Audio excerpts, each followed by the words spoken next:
So I'm going to share my screen, and we're going to go through the activity monitor, so ActiGraph preparation and download for both in module 1 using CentrePoint and then using ActiLife. So I'm going to share my screen now. And does everyone have access to the mop? Because I'm going to use the mop. I will go through that. Yeah, we'll go. Oh, nice. There's Kristen. Okay. Awesome. And then Carolyn's going to send a link to the mop if you don't have it pulled up already.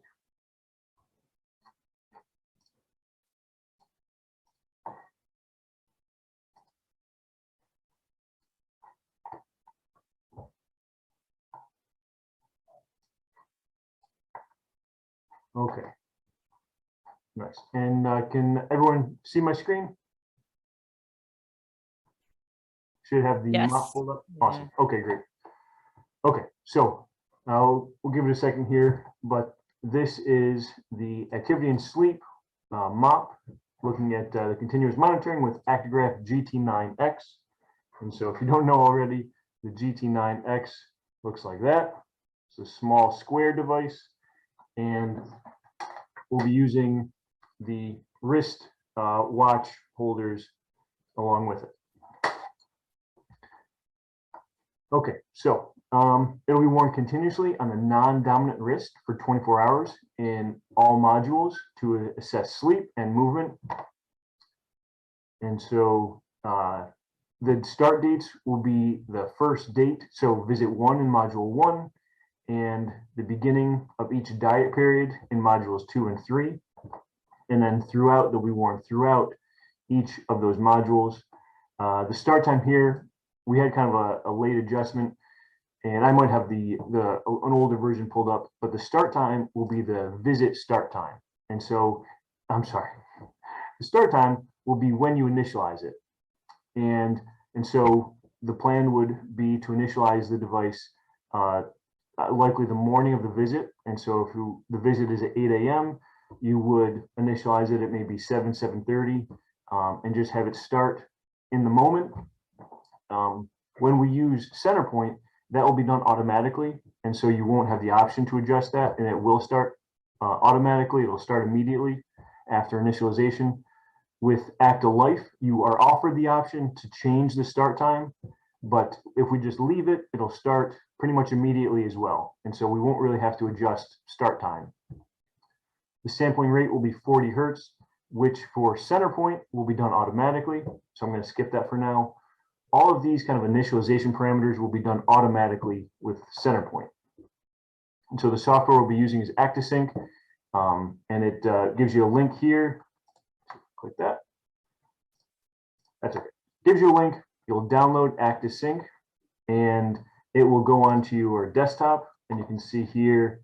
Can you see that ActiSync icon that I pulled up? Yes. Okay, awesome. So it'll appear there, and you actually will likely never have to click that icon, because when a device is plugged in, when an ActiGraph device is plugged in, it'll automatically pull up. ActiSync will automatically appear. And so the take-home package will give participants, of course, the GT9X, that square device, and we won't have to give them pretty much anything else except the wristwatch attachment. We will not have to have the participants charge the device at home. Definitely a good idea to have the devices charged fully before we distribute them. That'll make sure that the battery life lasts. And so to do that, you obviously look at the device itself. There's a battery icon in the top right. Either way, battery icon top right, and that'll tell you the battery. And so now we're going to go into initialization. And so I'm going to minus this down, and I have the dock plugged into my computer, and when we plug in an ActiGraph device, ActiSync will automatically pull up. And if you look at the screen there, it has the hand icon, and that means don't distribute it yet. It's not initialized. And so this would be a device that we would use for initialization. And so I'll plug it in to the dock like that. And hopefully ActiSync will pull up. Nice. So yeah, you can all see that ActiSync pulled up. Awesome. And you can see it says device assignment needed. And so it can't be used until it's assigned to a subject in the study. So I'll click assign the subject now. If you're just plugging it into charge, you could click don't assign now. I don't want to use this device. And so I'm going to click assign the subject now. And it will automatically pull up CentrePoint.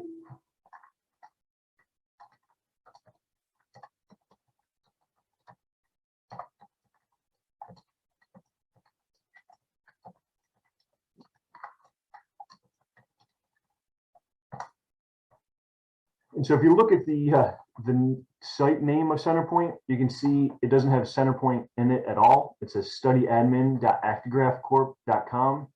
And so I would highly recommend you favorite that website because it's hard to remember that name, and just Googling it does not bring it up very easily. And so I would favorite this website. But you can see it automatically pulls up the device assignment screen. And so I can assign the device to a new subject or to an existing subject. Also important here, in case you have other studies that use CentrePoint, is to make sure that the correct study is up in this spot up here. And you can change the study, and you can see that I have several other studies here. And so I'll make sure that for this, in this case, I'm going to use the demo site so that I don't add test data to the real site.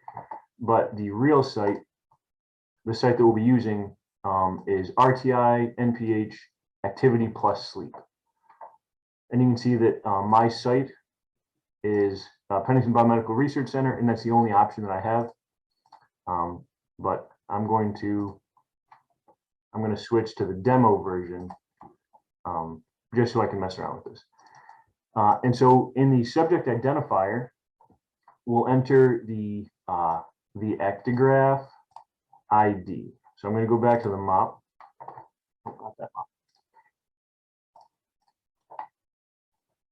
And you can see here in the mop, I assigned the subject now, brought me to CentrePoint. Now I'm on the dashboard. And so now for the subject ID in CentrePoint, you will need the ActiGraph ID from RedCap. And so we would go into RedCap, and within the ActiGraph category, it will list that participant's ActiGraph ID. And you can see that it starts with ACT and then six numbers. And so pulling this back up, because I'm not using the real site, I can't type that all in, but I would look in RedCap and then I would type in ACT and those 4 digits that the subject identifier, and then I will click assign the device to a new subject. In this case, I can only use 3 because it's a demo site. We will always use assign to a new subject. We will never assign to an existing subject. There might be an instance, but I'm going to go back to the map. So on the device assignment screen, the device will be assigned to the participant. For every assessment period, a new assignment will be made for the participant. And we'll use a suffix to denote the module and diet period. And so I typed in those ACT and the 6 numbers, and then we're going to add a suffix for the visit code. And so for module 1, it's an underscore M1. For module 2 and all the diet periods, it's M2 or M3 for module 3, and then diet period DP 1 through 3. And so it would look like ACT, those 6 digits, underscore, and then the visit code. So going back here, say this is module 1, I would do underscore M1 like that. And then I would assign the device to a new subject. And because subjects will never repeat a diet period or a module, we would never reuse that subject because that subject that we're creating is specific to both the subject and to their visit or their module and their diet period. Zoom out a little bit.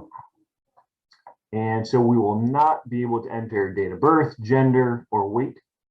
So going back to CentrePoint, I'm going to go back to the actual website here.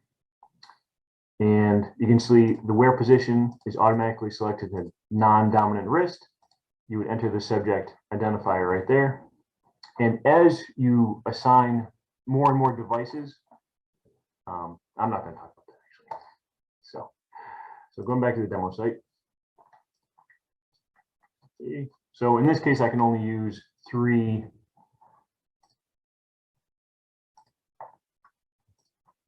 In this case, I can only use 3 digits. And so I'm going to click assign the device to a new subject. And you see, this is a great example. What happened was that the device wasn't sitting securely in the dock. And so it popped out. And then when I pushed it back in, it kind of started this process over again. And that's no problem. I can X all this out and continue.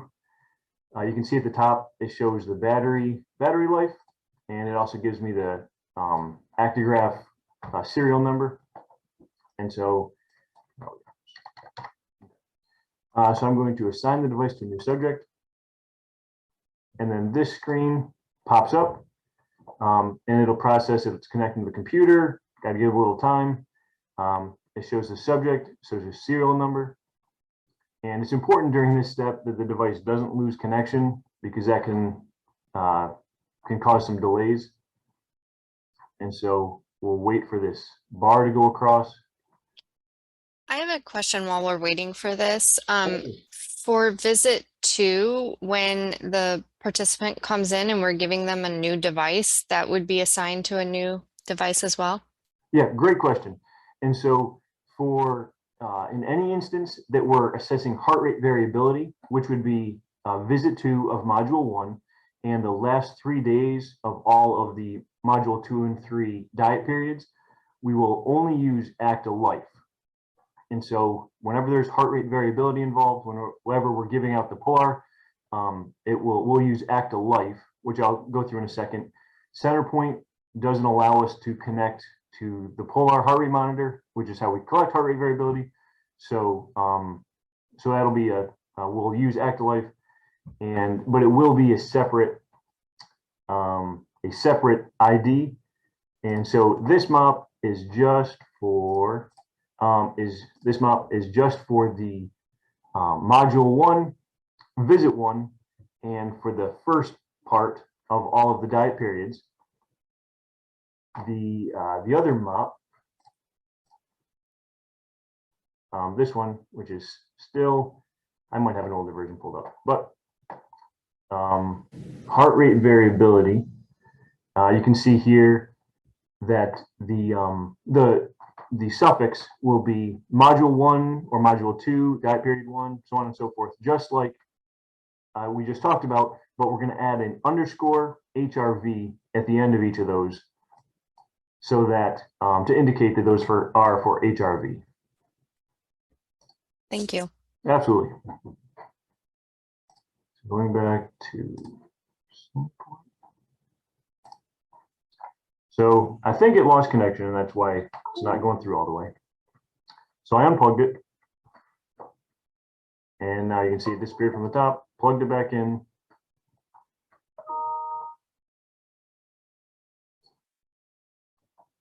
Hopefully it will work. And so this screen here is what you would normally see when you're downloading the device. It's syncing the data, and nice, it went through. So that was pretty smooth. We lost connection.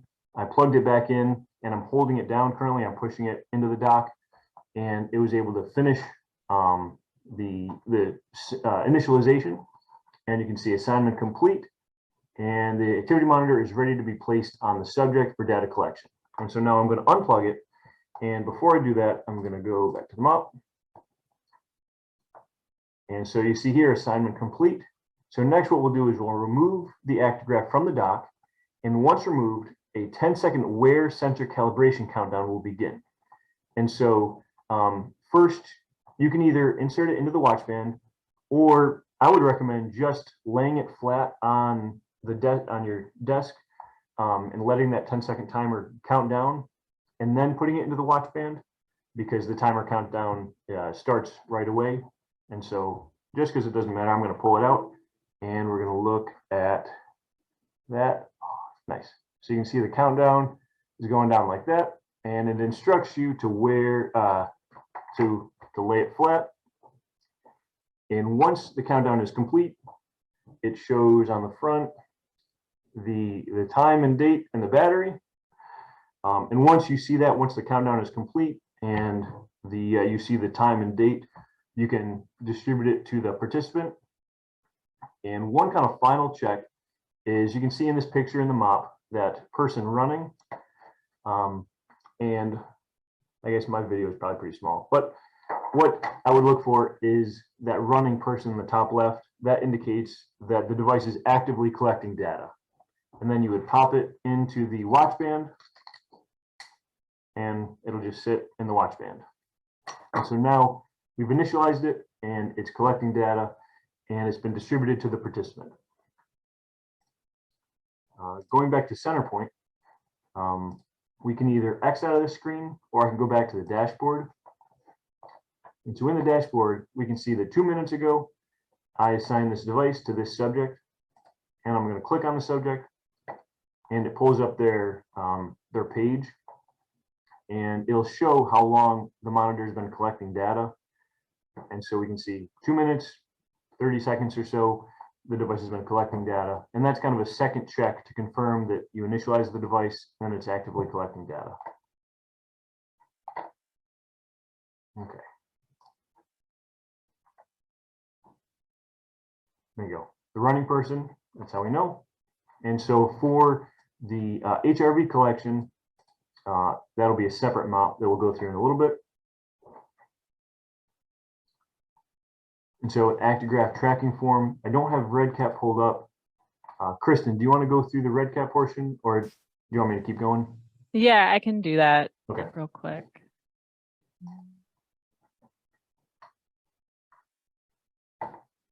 I think so. Can you see my screen now with the RedCap? Yep. And so just to refresh everyone, so the module 1 device management form, which will show up within the visit 1 form, visit 1 day 1 forms for each participant and their record status dashboard. This is where you'll identify and track the ActiGraph device, that initial device, the one that is at visit 1. So that device specifically in this ActiGraph form. And so once you have the ActiGraph, you'll hit add new here. And then basically, and just to check, you can see this pop up still, right? Okay. And you'll fill out this form. It's pretty direct, but just basically, so was the device given to the participant? Yes. And if not, reason for refusal, we want you to specify here what that would be.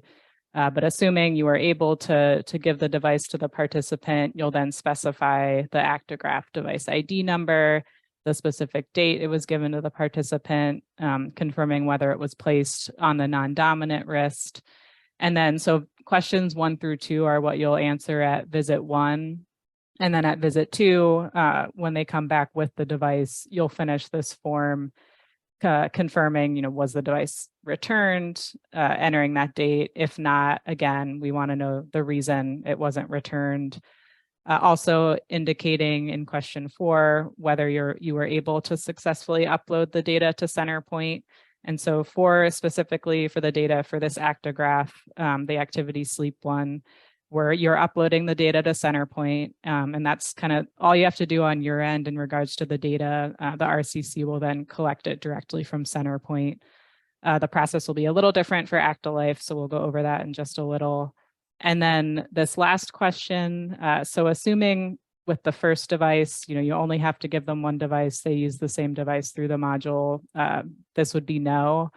If for any reason they leave the visit 1 with a device, something happens and they're able to get a second device, you would fill out a separate form for this.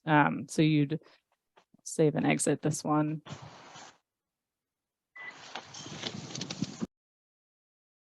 So you'd actually, if somehow a second ActiGraph were distributed, you'd fill out a completely new form indicating it was given to the participant, that device ID number, fill out all the questions as I went through before. And in this case, it is a replacement device. So you would indicate yes to this question if it is a device that was given to a participant because the initial one, something happened. The only other thing that I didn't cover, which Adam, you kind of did at the beginning, and this is in the demo environment, so it looks a little different than what it'll look like in production, but that ACT 6-digit number, then that'll actually be what's populated here directly in this form. So you know what to enter into CentrePoint for the subject ID format. I think that's all though for the RedCap portion of this. Awesome. Okay, so let's see, I'm going to share my screen again.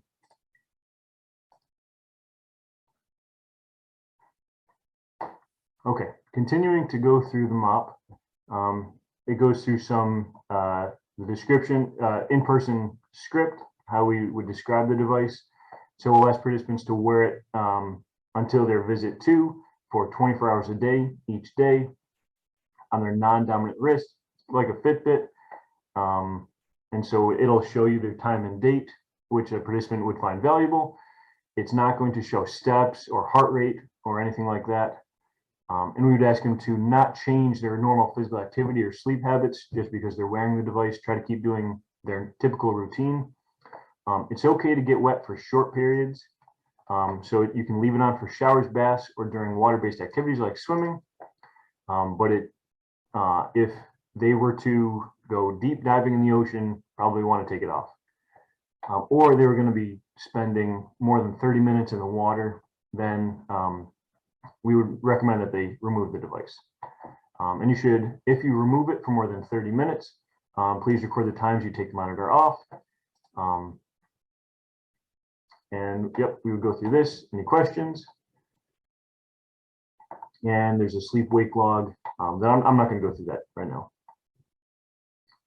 And so now to download the device. So once the participant returns at visit 2, you would receive their accelerometer back and you would download it.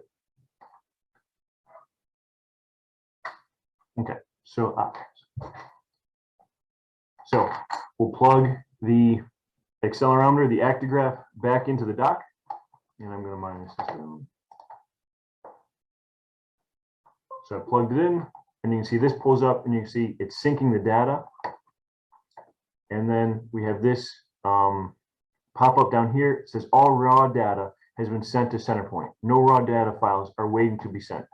So pretty much everything that you need to do is done now, and it was that quick. If they wore it for 7 days or 10 days, it might take a couple seconds longer, but honestly, that's about as long as it takes. And there's nothing more that you need to do. You don't have to push the data through. It is in CentrePoint and should be accessible to whoever needs it.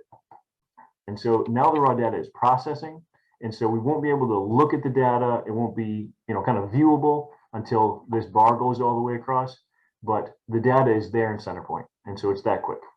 You can see that the device has been collecting for 9 minutes. Pulling the mop back up, you can see that this popped up, and so we can click dismiss right there. And so if something occurs, if the data fails to upload, you might unplug it and plug it back in. Check the USB connection. Sometimes the dock doesn't have a good connection with the ActiGraph, and so you plug the device in and the computer won't pick it up, and it's because the dock is not detecting that there's an ActiGraph plugged in, and so that's a common problem. And so we will, that might occur, but in general, the download is very simple. So now the next most important part is stopping data collection. And so going back to CentrePoint, you can see that here we have stopped collecting data. So I'm going to click that, and it deassigns the device. So now under this subject, there is no longer a device assigned to them. And that means that this device can now be assigned to someone else. And so there will never be a situation where you'll be able to assign the same device to two different people. Once that device is assigned to a single individual, a single participant, that device has to be removed from the old participant before it can be added to a new participant. And so once the data is uploaded, to confirm that we have data or that the participant wore it for a sufficient amount of time, on their subject details page, we can go to subject data report. And so in this case, there's no data. I'm going to pull up what it'll actually look like. And so for this participant, we can see just by looking at this that there are 7 sleep periods, which means that they wore it for at least 7 days. It gives a little data about the first day and the last day of data. So they have 8 days. Now, if we look at the subject data report, so it shows the date range and it shows the percent of wear time. So you can see 100% on 6 days there. And this green line indicates 75% or 18 hours of wear. We generally won't ask for a rewear, even if they don't wear it up to that line. But just as kind of a quick quality control check, we can confirm, in this case, those green checks there appear when 18 hours of data is on the device. And so, except for the first day and the last day, we have green checks, 18 hours. This device, the participant was very compliant. Okay, so this is another important step here. When the device is uploaded, this is actually the first page that will pop up when the data is uploaded. And this is the milestones. And so this part might not be in the mop because it's kind of a relatively new addition, but you can see that we're prompted to add M1, module 1 is a milestone. And the milestone is kind of a quick indication what visit this data applies to. And so we might, excellent. So we can mark a different milestone. And because each time we initialize a device, it will always be a new participant. The CentrePoint will always think it's their first visit, so it'll always think it's module 1. And so after module 1, we won't want to use the recommended milestone and we'll want to mark a different milestone. And when we click that, it pulls up all of the other modules that would have denote the milestone. And so you could just look at the subject ID and it'll be the same exact thing. And so if this was module 2, diet period 2, that would be in the suffix of the subject ID, and you could just click mark that. And we've marked the milestone. And then here, it kind of looks like you should wait and it'll load the compliance charts, but really you can just click I acknowledge the upload is complete. And you don't have to wait for the compliance charts. And you click through there and it'll bring you back to the subject. Okay. Any questions about that? One thing, Adam, I'll just add, because I didn't go over this when I initially opened the RedCap form, but at the second visit, when there is that question about uploading the data to CentrePoint, when you indicate yes, it will drop down to say, did the data show adequate wear time? And so what Adam just went through, looking at the wear time of the participant, that can be used to indicate yes or no to this question. So just wanted to make sure I covered that. Is adequate 75%? Exactly, yeah. And Kristen, if you have a different answer, go ahead. But no, I was going to defer to you. Yeah, there's nothing, it's not official because in the end, we take however much the participant wore it, and there isn't a cutoff where we say they have to rewear or they're not in the study anymore. But it kind of is a quick quality check. Was it adequate? Was it a good wear? Was it, yeah, so 75 percent for 5 days would indicate adequate wear. And I know we do have to add that step to the MOP, so we'll make sure we do that and add that threshold. So that's documented. And I saw Jenny's question. If you answer no, is there an additional pop-up? So there is just this that says, if applicable, contact ActiGraph, and that's specifically if it's an issue with uploading the data, as opposed to this kind of threshold of the wear time. Oh, okay, that's good to know. I was also wondering mainly if we say that we successfully uploaded the data, but the wear time wasn't sufficient, if there's anything else we had to record. There is not in the form. Okay, thank you.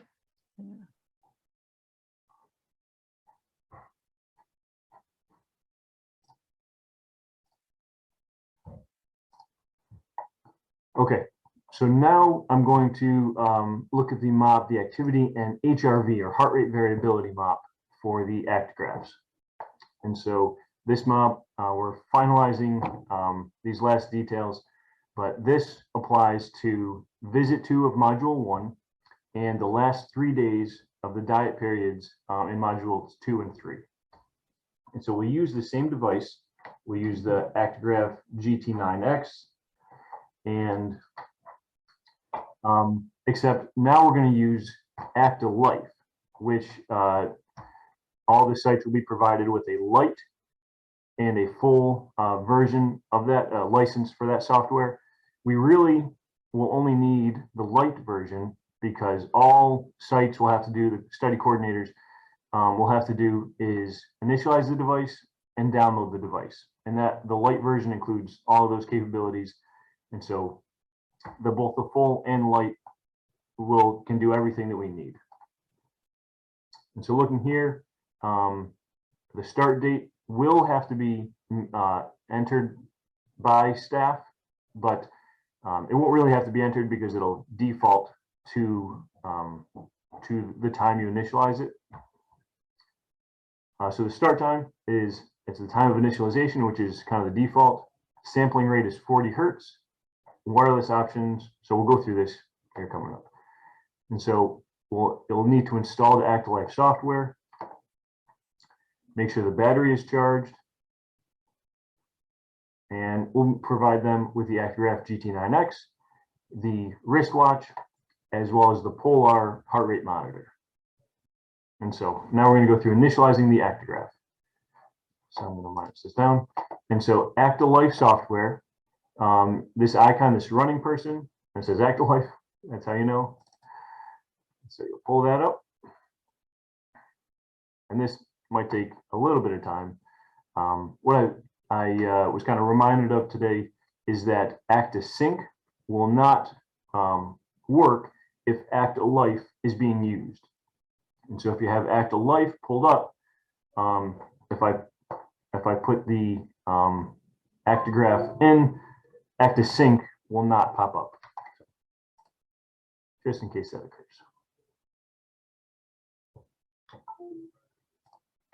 So this is the ActiLife main screen, and this is devices. So it lists all the devices that are plugged in. See, no devices are plugged in. I'm going to plug in the ActiGraph, and you can see this pulls up, and there's no subject name entered into here. It's been detected. Shows me the battery life, the total memory, and there's no data recorded, 0 seconds. And that's really all you would need to look at here. After you initialize the device to the first participant, it will, when you pull this up, it'll always show the last participant's ID and the data that was recorded.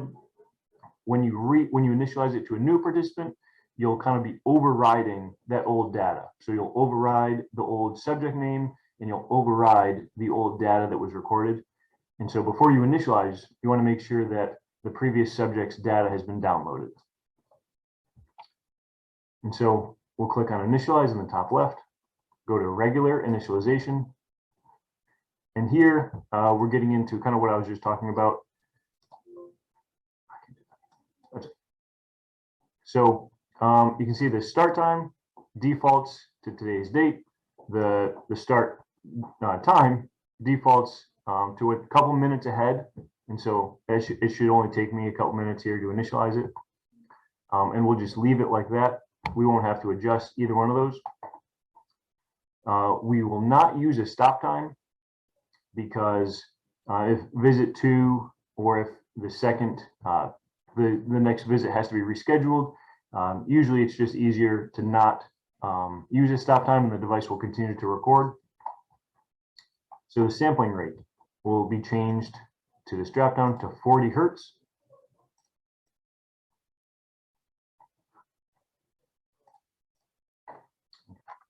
So looking at the map.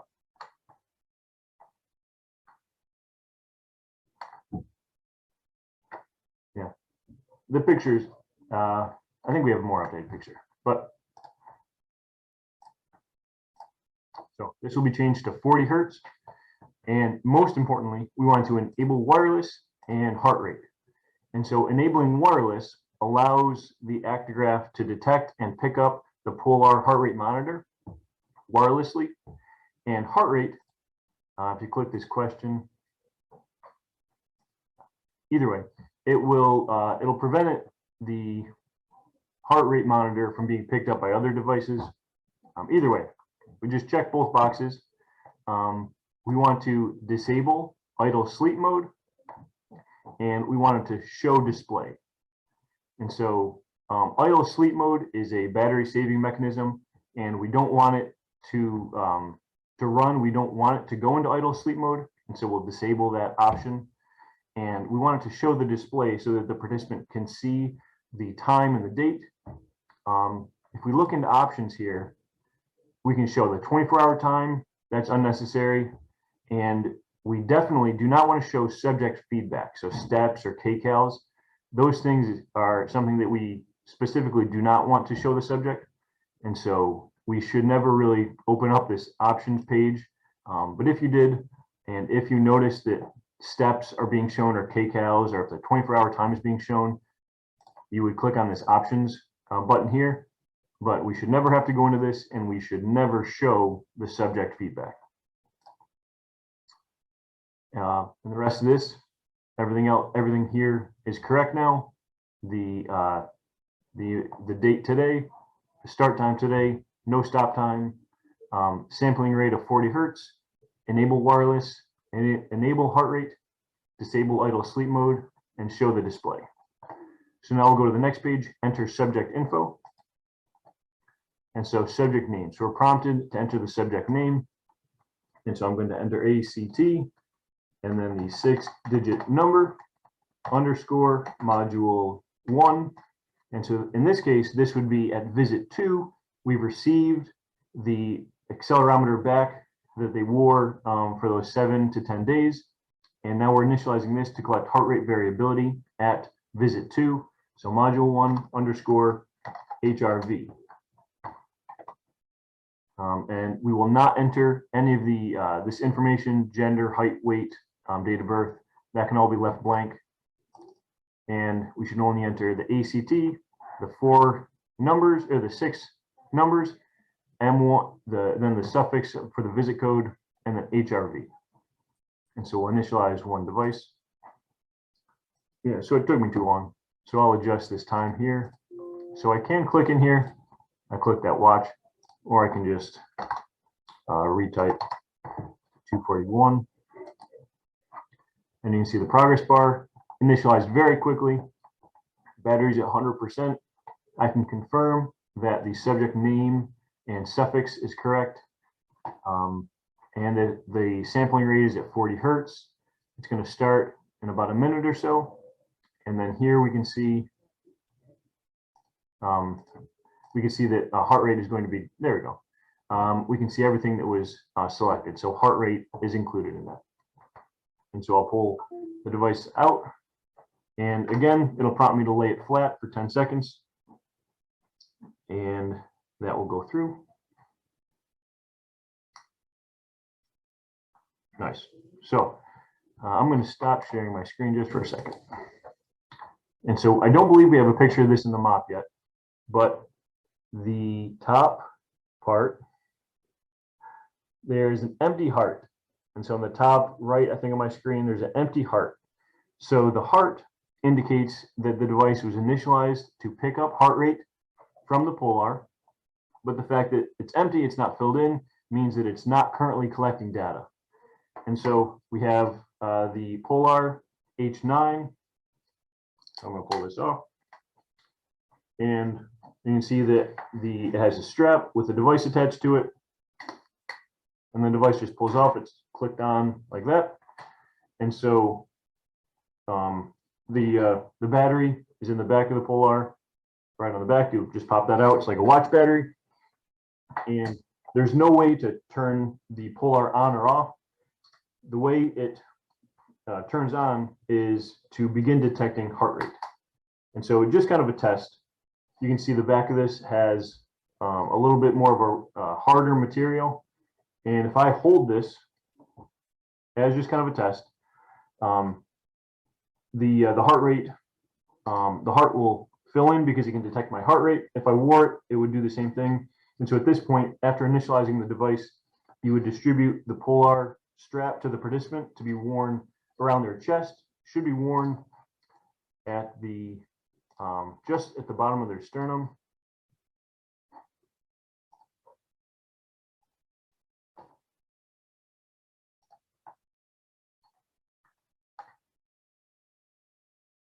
Okay, so here's a picture. It doesn't show the heart, but it shows the positioning, bottom of the sternum, with the device squarely in the middle of the participant. And then again, you would go through RedCap. And so you can see here, this empty heart indicates that heart rate's not connected, but the device is configured to collect heart rate. And then the filled in icon indicates that the device, that the heart rate is being collected. The device is collecting heart rate actively when it's filled in. Okay. Any questions about that? So I believe Dave brought up this, or Paul brought up this question earlier. As soon as we initialize the device to collect heart rate variability, the ActiGraph, we would immediately give the participant the Polar heart rate monitor. It's recommended that the device be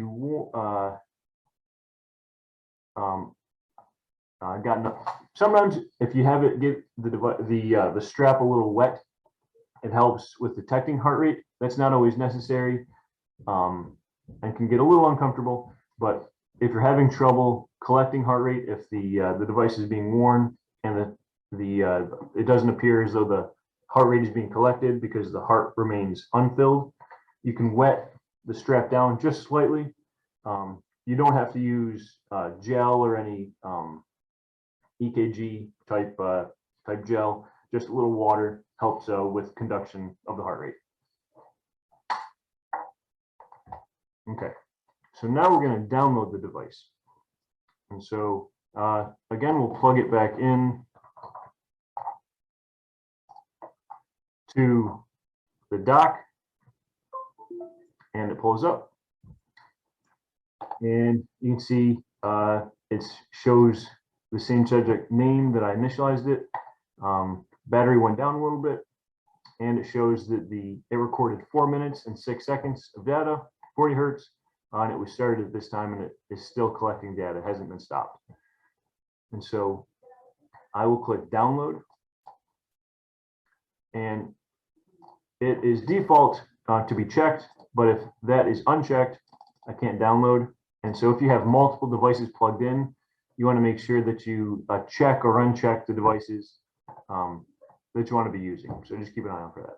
That's checked. Download, and then this screen will appear. And I believe we might still be confirming some of the parameters here, but most importantly, in the download naming convention, we'll click prompt for each download, because if we click one of these other ones, the software will name the device itself, but we want it to prompt us so that we can name it ourselves. This also allows us to change the location that the file will be saved to. You can change it yourself by clicking change location. And we recommend to put it in a safe spot, a spot where it's not going to be deleted, where you can pull it back up if you need to, or you can transfer the file when needed, and they can all be stored. All the files from NPH, the accelerometer files, can be stored in that location. And so finding a good safe spot on your site's local share drive is where you'd want to put it. I'm just going to put it on the desktop for now. And I'll click select folder. As you can see, I changed the location. If you're always going to be using that location, you can check use as the default download directory. Now looking at the download options, I'm going to unclick create AGD file. That might change, but for now, we will have these both unchecked. In the case that we were going to create an AGD file, you want to make sure you look at the epoch and these checkboxes down here. And so look for that in the future, but any changes will occur within this download options box, and it'll likely involve the epoch and checking or unchecking these boxes down here. We almost always will want 3 axes. So in this case, I'm going to uncheck that. And then you can see that the subject name was carried over from the main page. And kind of a trick, the way these will be named, the files will be named the same as we name the device.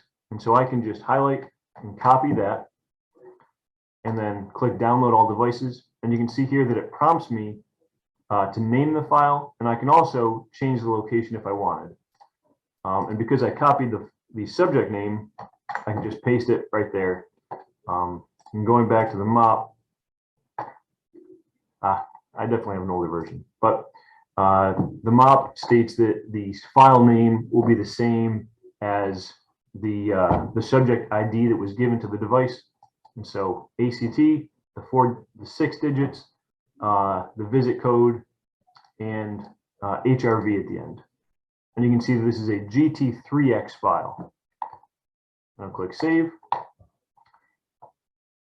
And now that file has been saved. And if I look on my desktop, you can see that this is the GT3X file right there. If we did check that last box, so I'm going to click download again. If I left create AGD file checked, there would be a second file. And so it would prompt me twice to name both the GT3X and to name the AGD file. And then 2 files would appear on my desktop or wherever you select for that location. And just to kind of show you as well, I'll unplug this, and so you can see no devices are assigned, are being detected. And when I plug it back in,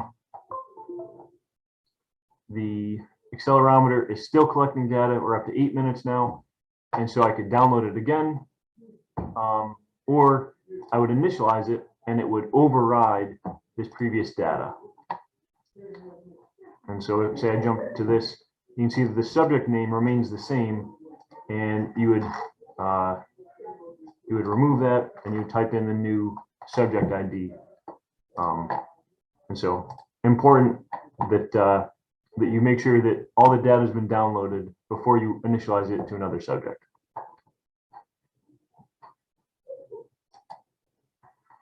Okay, I think that's it for the ActiLife. Does anyone have any questions about that?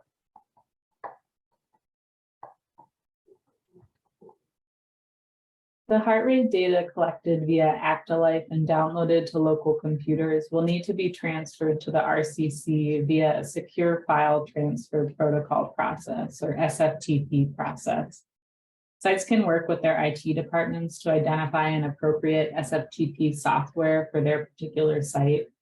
We are updating our recommendation from the initially proposed FileZilla to WinSCP based on site feedback. But again, please work with your site IT department to identify an appropriate software download for your site. There are several requirements for this process. First and foremost is downloading that SFTP software to your computer to be able to conduct the transfer. You'll also need site credentials, including the username and password, which have been communicated by the RCC to site coordinators already. We recommend you batch the downloaded data and transfer it on a weekly basis to the RCC, so you don't have to do it immediately at each visit to for each participant, but you can wait until one time in the week and batch all of those files over to us and transfer that to the RCC. The first step will be to download the software that your site has decided on for this SFTP transfer process. For the WinSCP software application, once you open it, it will automatically open a login window for you to add your new site to the software. You'll leave file protocol as SFTP. You can copy the host name from the MOP and leave port number as 22. You'll need your site's specific username that was emailed to you from the RCC. And then at this point, you can add the password and save it with your site information, or you can save the site without it. You'll see a pop-up for you to enter the site name and name it as you wish, and I'll leave it as the default and then hit OK.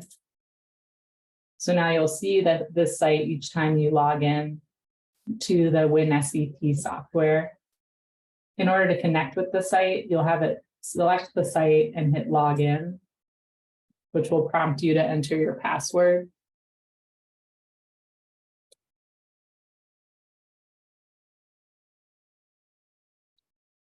Once you've connected, you'll see on the right side of the screen the server with the ActiGraph folder. And on the left side of the screen are your local files on your local computer. If you need to navigate to where the HRV data files are on your computer, you can click this folder icon to open directory. And you can either copy and paste the location of the files on your computer or browse to locate it. Then to conduct the transfer, all you need to do is double click this ActiGraph directory folder. And then you just drag and drop the folder or the files from your local computer over to the ActiGraph directory.